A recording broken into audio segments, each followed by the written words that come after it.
In tensor calculus, you might often see these informal fraction-like identities written like this: partial derivative xp with respect to y alpha, and notice that p here is a subscript, whereas alpha is a superscript for the variable y, and we also have the variable x.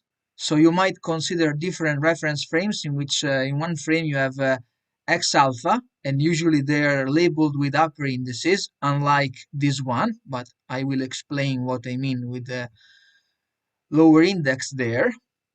And this is not really a tensor because we are talking about coordinates, but never mind, I will try to show you more clearly. And then we might also consider another reference frame where we have the variable y beta, the coordinates y beta, like this. So this is actually a coordinate. So we are taking a partial derivative with respect to actual coordinates.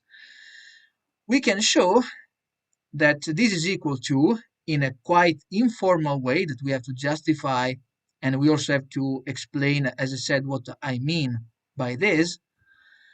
This is equal to the partial derivative of y alpha with the lower index with respect to xp, and in this case p is an upper index. So this is a formula that's quite useful in some derivations in general relativity. For example, I used it in my course on general relativity to derive something really important in the theory of general relativity and tensors.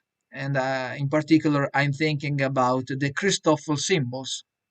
The Christoffel symbols are symbols which are not tensors, and I will not digress here, but they are very important in the theory of general relativity for several reasons, and I don't want to get into that.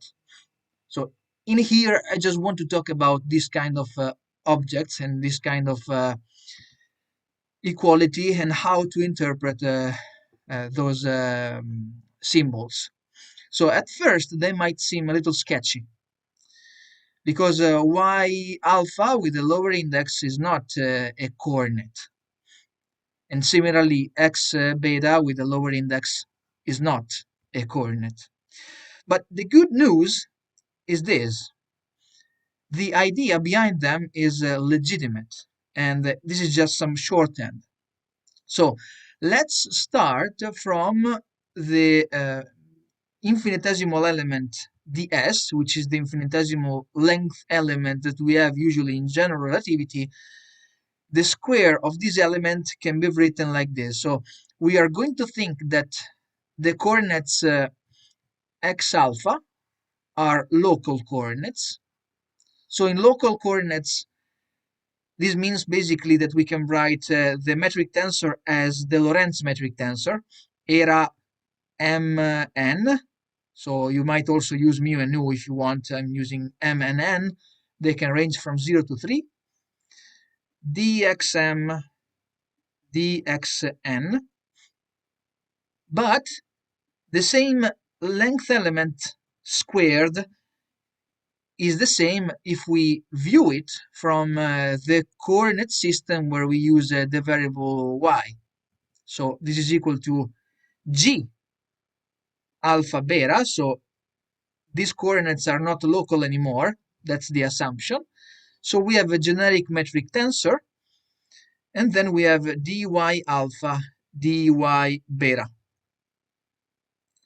And now I'm going to use this notation here. So dxm, this is an infinitesimal element that we can think of as a vector. So it's a tensor with one subscript. And we can define this as simply era mn dxn. So this is a legitimate, let's say, equation that we can write. And similarly, dy alpha can be defined as g alpha beta dy beta, like this. Now we can introduce the so-called Jacobians. In particular, I can introduce this Jacobian Jm alpha, so m is a superscript, whereas alpha is a subscript, and this can be defined, so it's a definition, as dxm with respect to dy alpha. So these are actually derivatives of coordinates with respect to other coordinates, because you can see that we have x superscript m and y superscript alpha. But if we define a Jacobian, alpha here behaves as a subscript because it's a superscript of an object in the denominator. So it's like a subscript of this Jacobian. And xm here, since m is in the numerator, since xm is in the numerator, m will be a superscript of this object. And in a similar fashion, we can also define another Jacobian that I will call k alpha m, and we can define it as dy alpha with respect to xm. So you can see that in the case of k, I'm taking the derivative of y with respect to x, whereas for j is the opposite. So we are taking derivatives of x with respect to y. So basically, they are like inverses. So k is like some kind of inverse matrix of j. So we can write j m alpha k alpha n. This will be equal to the Kronecker delta delta mn. And similarly, k alpha m j m beta, assuming of course that we need to sum over m, that's a repeated index, we have delta alpha beta. So this is quite simple. And from the line element identity now, from this equation here, we can see the following. So in particular, if we take the derivatives with respect to dy alpha and dy beta, we can rewrite that as g alpha beta equal to era mn dxm with respect to y alpha dxn with respect to y beta. So this is what we can write. And by noticing this definition here for j, this can also be written as era mn j m alpha j n beta, like this.